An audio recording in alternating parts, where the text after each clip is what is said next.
What's up, everyone? Welcome back to the show. I am super pumped to introduce my next guest to you. He is a digital marketing expert, an agency owner, and he was awarded top 5% of advertisers by WordStream in 2015.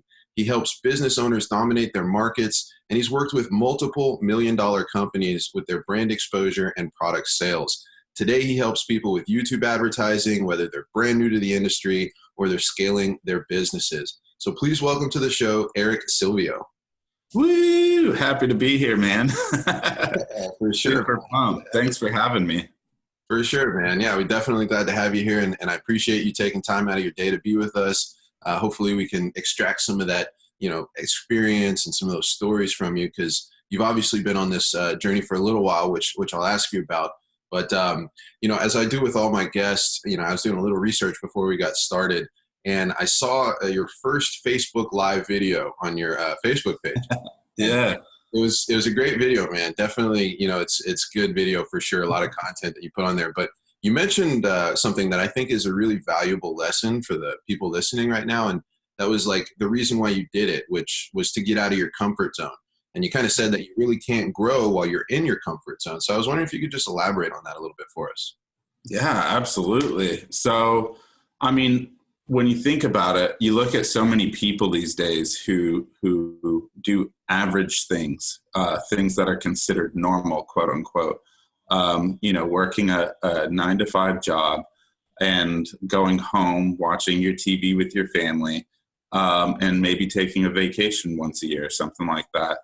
And these are all very comfortable things to do. There's nothing outside of a person's comfort zone per se to be with your family and watch TV and whatever, eat fast food. All these different kind of things are just really comfortable.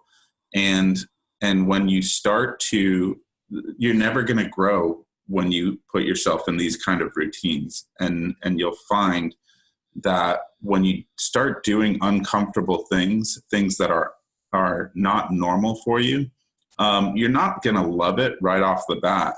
But that is really where we start to grow. When a person decides, I'm going to quit this stable, secure income that I'm getting to start as an entrepreneur, like that is really uncomfortable. As you're taking on so much risk, and so many businesses fail, and there's so many reasons, quote unquote, why a person shouldn't do that. But as long as you've got that goal in mind to take your life to another level, you can really just, you get out of your comfort zone and you make it happen. And it's quite an adventure. And honestly, that's how I think a person lives an adventurous life, is to take these uncomfortable situations and just make that the new normal routine for them.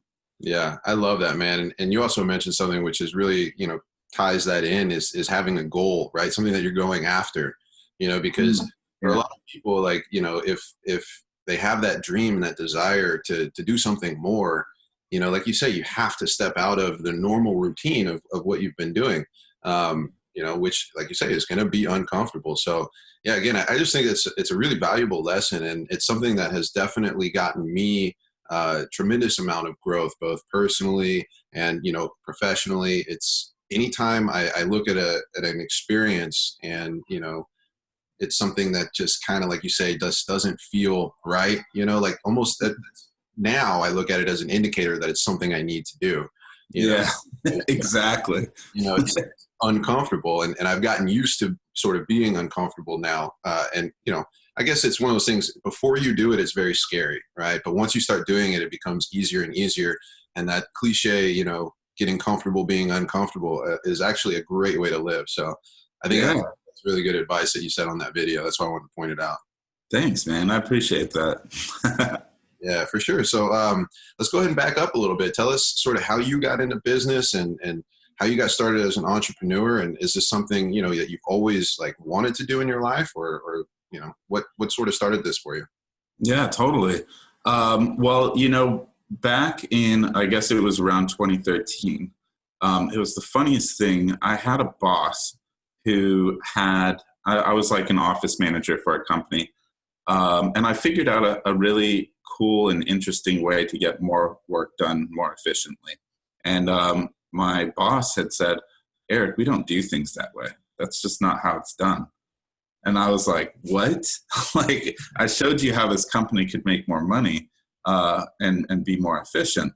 And that was the moment that I realized if this company could be owned and run by somebody who's so closed-minded, then someone like me is more than likely going to succeed in running my own business.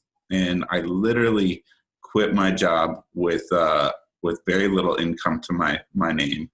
And I decided to start an entrepreneurship, and it was quite a ride, to be totally honest. I definitely hit some bumps along the way. And, I mean, I don't know if you care to get like into the nitty gritty of it, but I'm telling you, like, there were points where I was 3 months behind on rent. There was points where I was like living off of canned tuna and rice.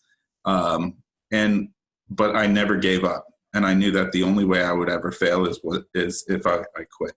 And that was actually something that my girlfriend at the time gave me advice on. She said, Eric, if you the only way you're ever going to fail is if you quit. And otherwise, it's just a matter of not pushing through hard enough. And I married that girl, by the way. That was a good move, sounds like.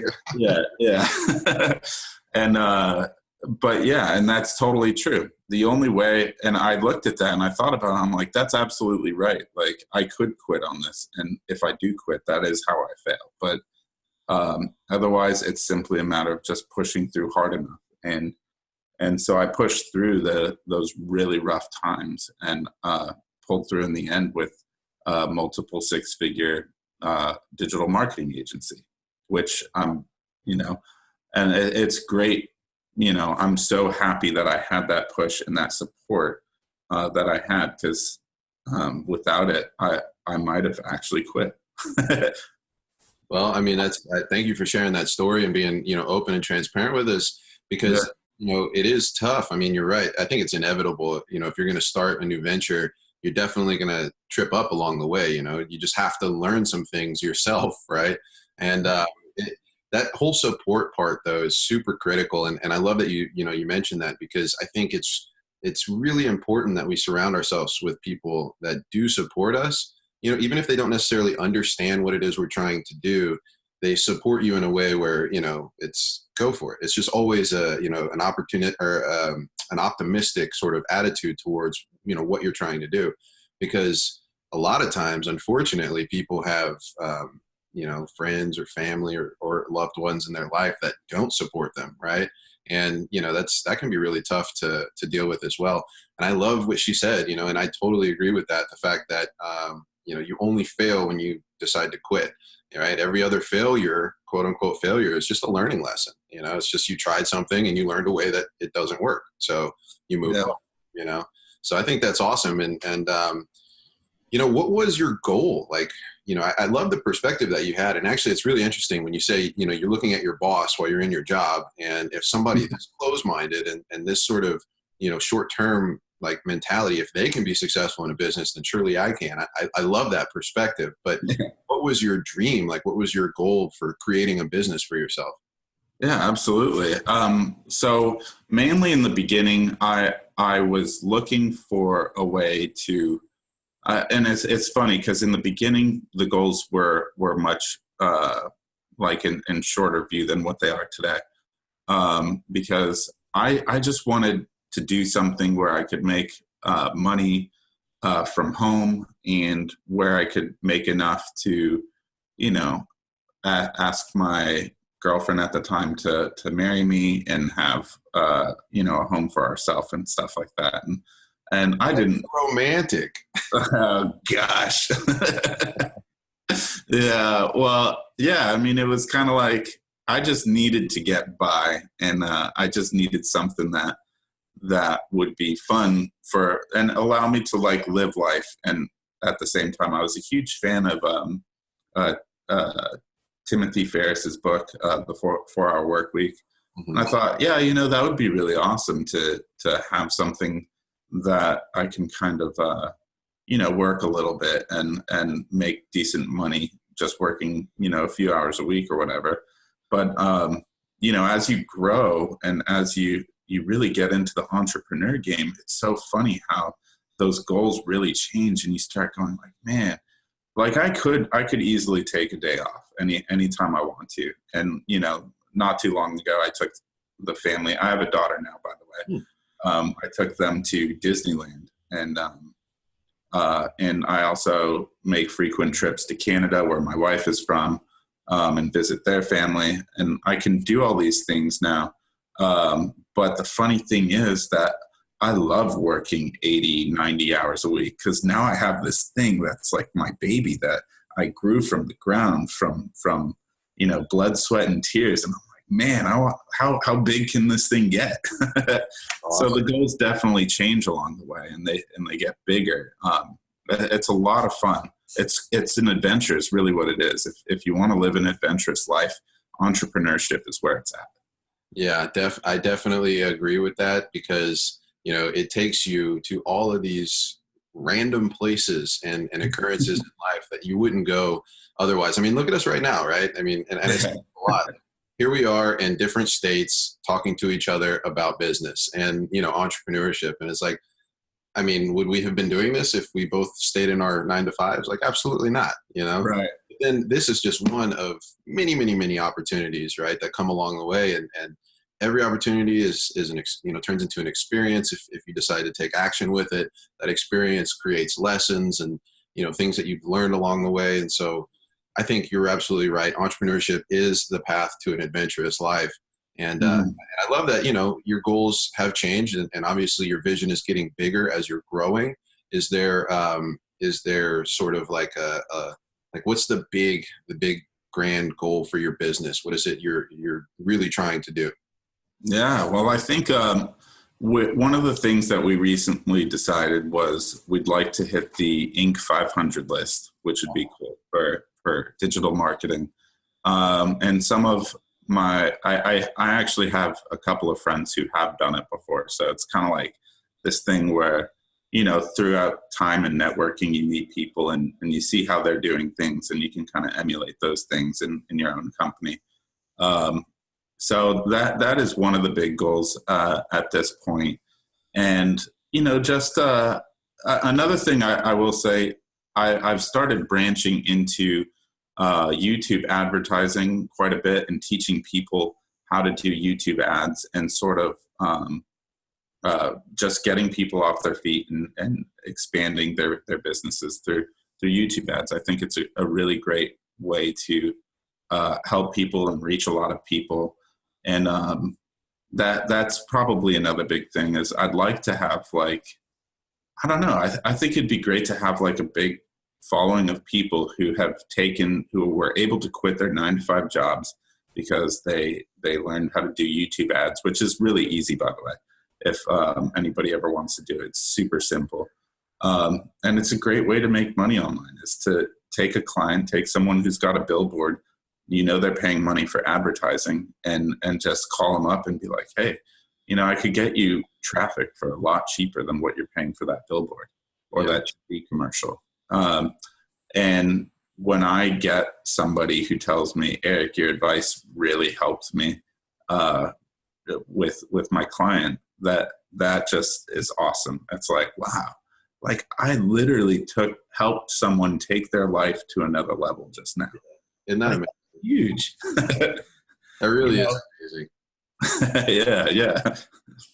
Well, I think that's really an ambitious goal, but obviously, it's something to strive for, because like you say, creating impact in someone else's life is, it's a magical experience. And if you have the opportunity to do that, you absolutely should go for it. And then obviously the Inc. 500, that's an awesome goal too. And I wish you all the best in those, journeys. But let's talk a little bit about the idea of setting goals. I mean, what is the importance around setting a goal?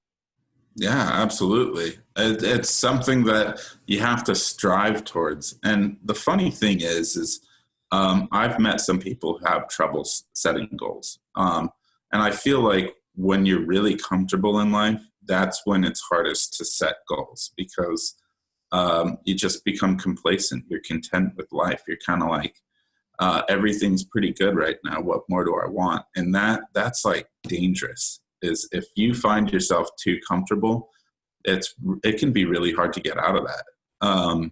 So having a goal means that you're willing to step out of your comfort zone. You're willing to make the changes necessary to achieve, a higher level of existence, so to speak. You're willing to get uncomfortable and start doing actions in that direction for leading a better life for yourself, for your family, for others, whoever. Honestly, it's the first step to whatever you're doing.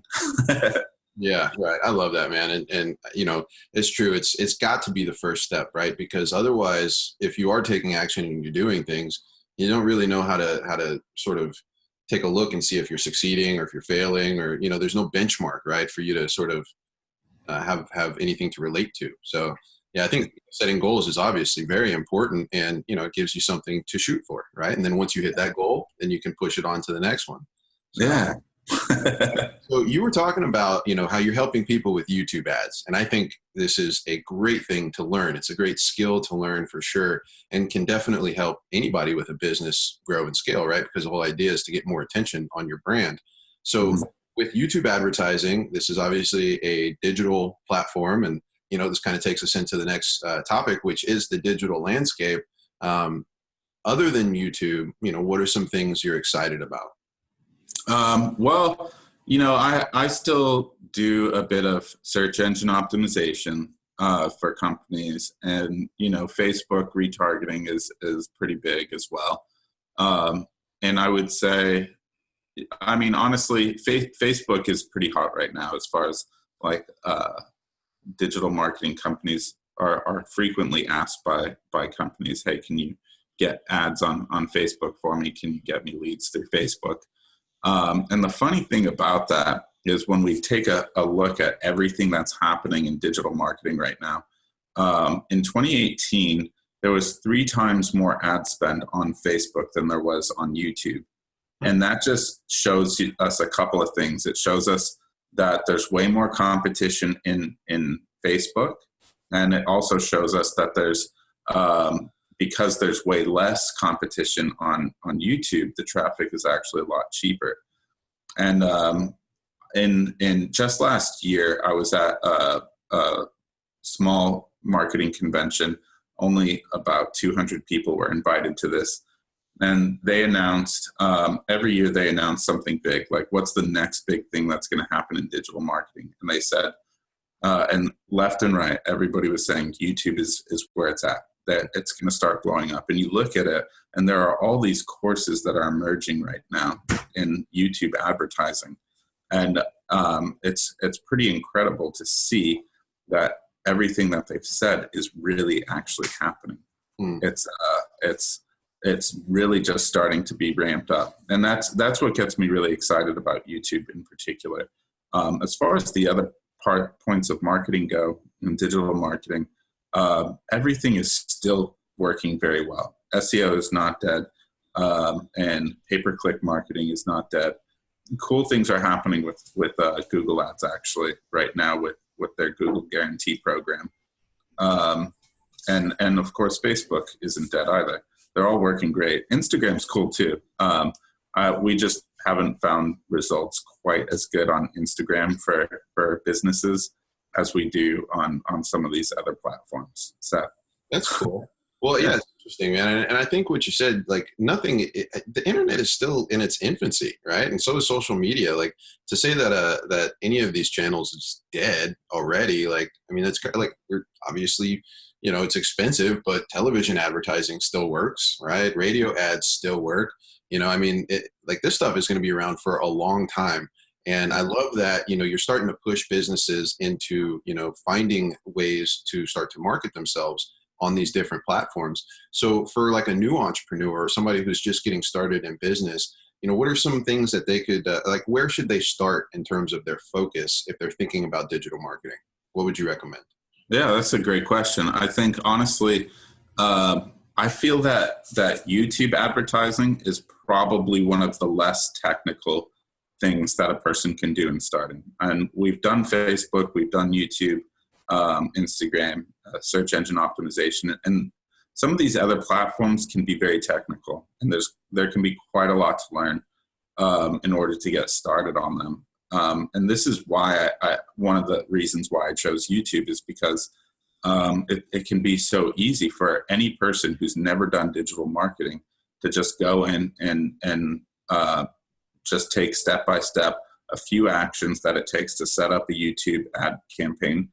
And with that, they could easily sell that to a business at, $1,000 a month or $2,000 a month.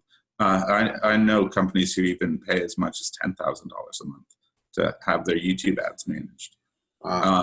Yeah, it's pretty incredible, and they're willing to pay that because as soon as you know how to do these things, once you have this skill set, you've become the expert in YouTube ads, and you know more than they do about it, and they're willing to pay you for your knowledge and skill set. It's really, honestly, I think it's awesome. It is awesome, and it's definitely a great way, for people to find an extra income stream, right? Like you say, I mean, if they learn this one skill, then they can go and market it to, all of these businesses.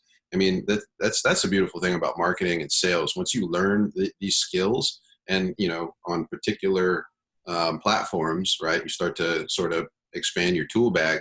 It's just, I mean, there's millions of people and businesses out there that need your help with this, right? And so it just makes sense. Like, it's like you become, what is it? The gene salesman of the gold rush, right? You're the Levi's now instead of the actual prospector, and so right.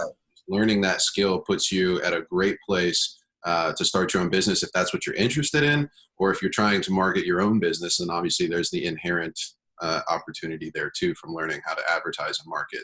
So I think that's awesome, man. And I guess I don't want to get too like tactical because obviously we can go real deep on all of these different strategies, but in terms of just like an idea of what, somebody should be thinking about specifically if they're interested in going onto YouTube, like in terms of, finding their right market or their audience, and putting their, pre-roll in front of the right video, like how, again, not too in-depth or granular, but how can they sort of do that? Yeah, sure. I like to take a look at companies who have a market on YouTube first off. And I also like to look at, I really take the standpoint of who can I help? Who would it help for me to give this service to? Would it help somebody who is a pet shop owner to have YouTube ads, or would it help a real estate person to have YouTube ads? In some cases, it may very well help because, you look on YouTube and you see what videos have a lot of views and you go, there seems to be some interest in this area. I happen to know like dentists, for example, can sometimes be really great target for YouTube advertising because of the fact that people are looking up how to get rid of a toothache and and different things like that, how to home remedies for cavities and stuff like that. And when you have ads that appear on these videos, you're potentially generating tons of leads for these small business owners. And honestly, I think that it works a lot better with people who have like a national market or even international market. If you start getting into like e-commerce and stuff like that, YouTube ads can work great for that, where you're selling products because the traffic is extremely cheap and you have a much larger audience in such a case. So for someone starting out, I would definitely recommend trying to take on clients who do have large markets, probably as a priority.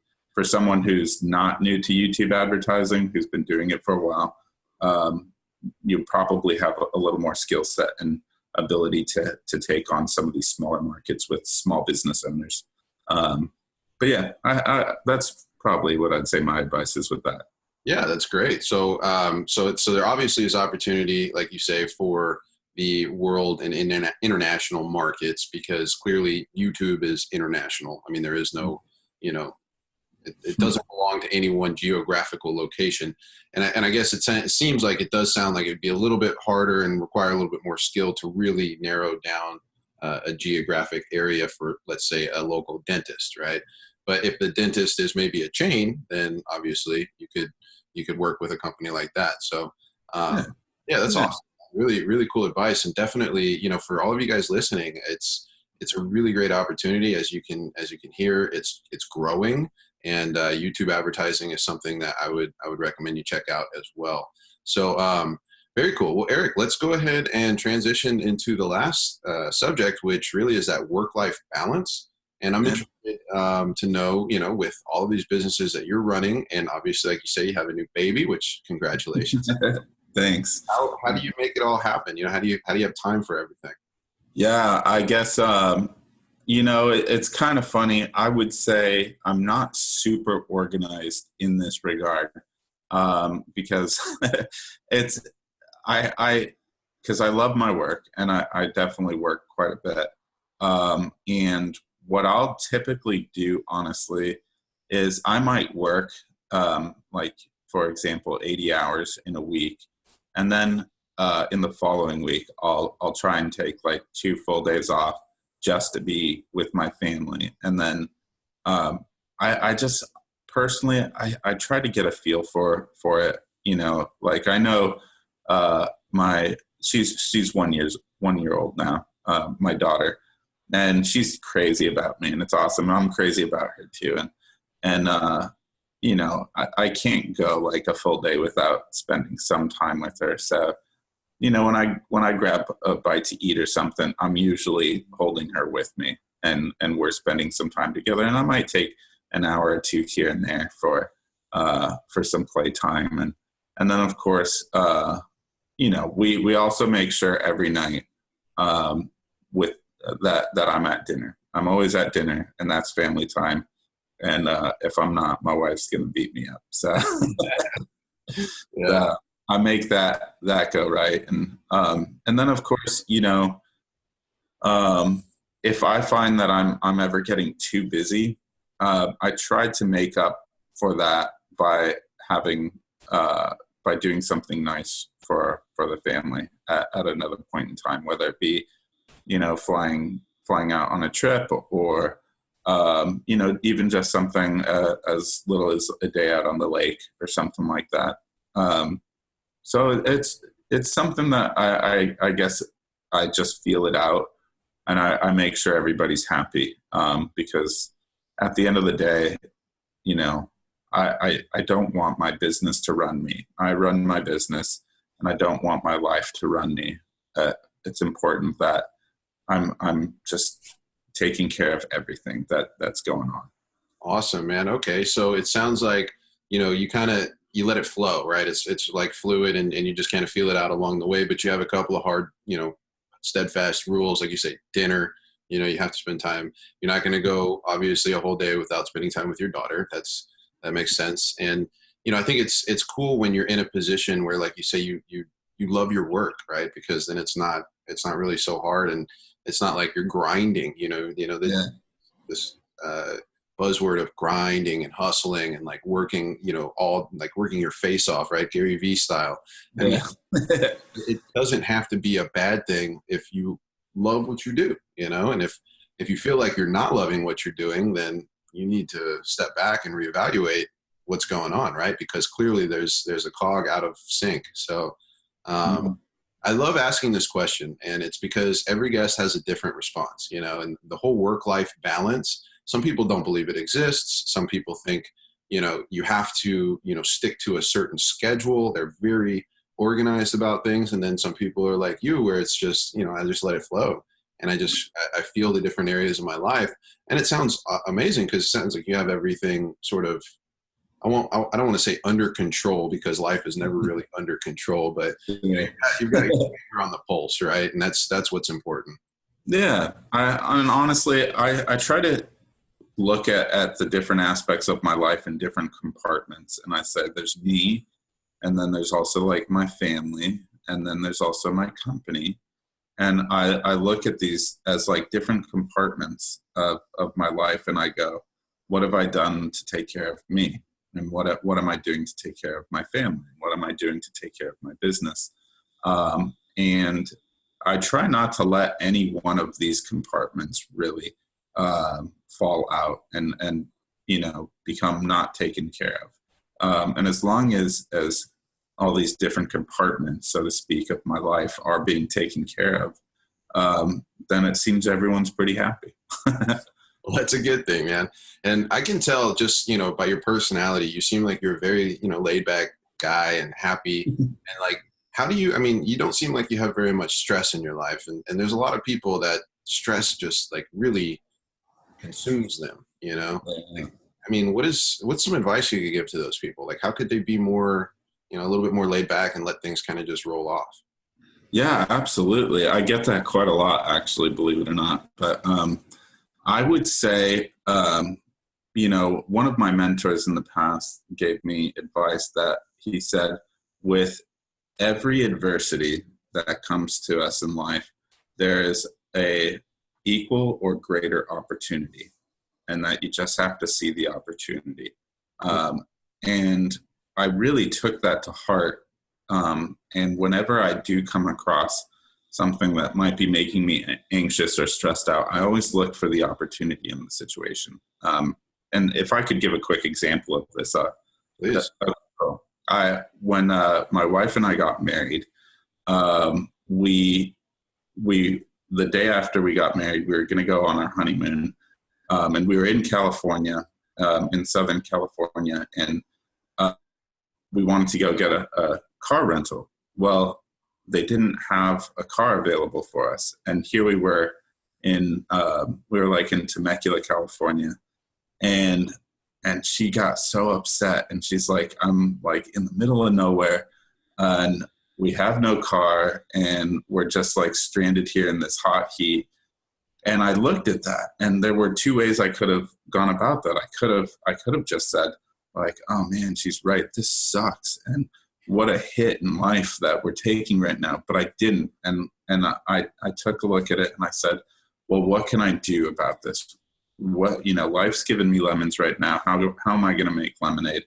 And I found a little bar, and it was like so ridiculous. Like, we never do this, and I was like, we're going to go to that bar right now, and we're going to get drunk off our faces, and we're going to have a bunch of hot wings. And it's the middle of the day, and it's absolutely ridiculous, like, but we're going to do it.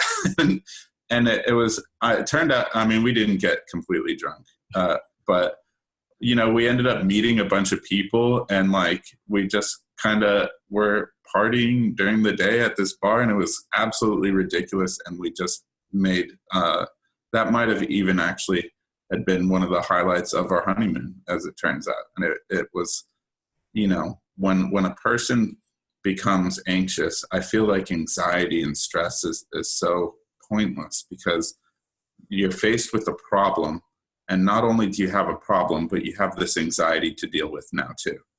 And I just kind of consciously look at that and go, man, that's really dumb. I just need to not be anxious. I need to be looking at what good can come from this situation. And I think that might be a little hard for people to wrap their mind around in the beginning. But I think if you really try and practice at it, like I have, you could probably lead a pretty stress-free life. I love that, man. Thanks. And thank you for sharing that story. That is really, that's a cool way to deal, like you say, with a sort of a bad situation. It's just doing something different, right? And it came out of the ethos into your mind as an idea because you were open-minded to allow something different to happen, instead of just, like you say, going in and saying, this does suck. And now is going to suck, And so now it's become a crazy experience, a story that you can tell forever. And it came out of a bad thing. And I think, what you said about the fact that it is hard for people to sort of like get this in the beginning and wrap their mind around it. It really is just restructuring your thinking, and kind of looking at it in a way where every time something bad happens, it's a trigger, and it makes you think, okay, how can I change this into a good thing, right? Yep. Because most people just react. The thing happens and then they react, and it's like, oh, this is terrible. Now I'm stressed because it's not going the way I expected it to go. And it actually just dawns on me, a big thing about stress and disappointment is an expectation, right? There has to be an expectation first in order for that, disappointment to happen. The expectation has to not be met. So let's try to create less expectations in our life, I guess, would be a good way to deal with that too. So awesome. Yeah. That's really, that's good advice. And I think stress, unfortunately, is one of those things like everybody kind of deals with in their own way. But if we can keep a little bit more of an optimistic attitude about life and about the experiences we go through, hopefully we won't, have to deal with it quite as much. So yeah. Cool, man. This has been a blast, dude. I really, I appreciate, you coming on and sharing all your stories with us and experience. And I have one more question for you, which, is based on where you're at today in your journey. You've obviously gone through a lot of trials and tribulations, a lot of good things, bad things. But what I want to know is, what is a piece of advice that you would give yourself, like maybe 5 or 10 years ago? Oh, man. I've actually never been asked that before. I would say, I would say persist is probably it. Not just persist, but persist fast. Like just, and I probably wouldn't have worded it to that if I was literally having a one-on-one conversation with my past self. I probably would put it in a lot more words that were much more convincing, but I would say that was the key that I was missing in the beginning, was that I was kind of teetering back and forth as to whether or not I was going to make it. And I wasn't moving fast enough. And I kind of had the idea when I first started, well, if I just tell people that I'm a digital marketer, then people are going to want to hire me and put me, let me deliver my services to them. And that was kind of, I feel like more of like an employee kind of a mindset that I had, because I had always been an employee. So by taking on this new view of I need to persist, but I also need to take action fast, I think I might be twice as far as I am now, potentially. I love that. That's awesome answer. And, it's true. It's one of those things, like, it seems like we can easily get distracted in life and turn around the next day and say, oh, darn, I haven't come that far, but there's always the ability to work a little bit harder, to push a little bit further, to persist a little bit more in the things that you're doing, and definitely believing in yourself, and believing that you will make it, right? Instead of, like you say, wishy-washing back and forth, just setting that goal for yourself and that belief. So I love it, man. Erick, thank you again, for jumping on here today. Why don't you let everybody know, like, where they can find you online and what you got going on in your world? Yeah, awesome. So like I mentioned earlier, I am helping people get their first start in YouTube ads, and even people who just want to build up their existing YouTube ads. And that's through my Facebook group, which is YT Ad Masters. And if you just search YT Ad Masters, you should be able to find it pretty easily. And I'm in there all the time. We have some people who are like at a master level with YouTube ads, and they help the group members. I'm in there helping group members. And we're even doing like one-on-one help with people there as well. So I think it's a really great opportunity for people who are on this journey of entrepreneurship. If I had a mentor and help when I first started, I'd probably be a lot further than I am today. But I didn't get my first mentor until like maybe 2 years after getting started. And I gained so much by having that help and assistance. So it makes me really happy to be able to help people take their businesses to the next level and help them on their journey of entrepreneurship. So you can totally join in the group, and you'll definitely be seeing me there, and you can ask me questions, whatever. I'm a very approachable guy.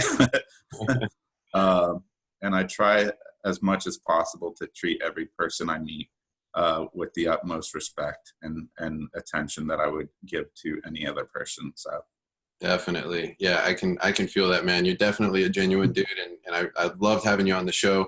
And there you guys have it. You know, if you need help with your YouTube ads or just digital marketing in general, make sure you check out Erick. Find his Facebook group, YT Ad Masters, right? yeah. YT Ad Masters. Very cool, man. Well, Erick, again, thank you for being on here. It's been a blast, and we appreciate, you know, you sharing those stories and being so vulnerable with us.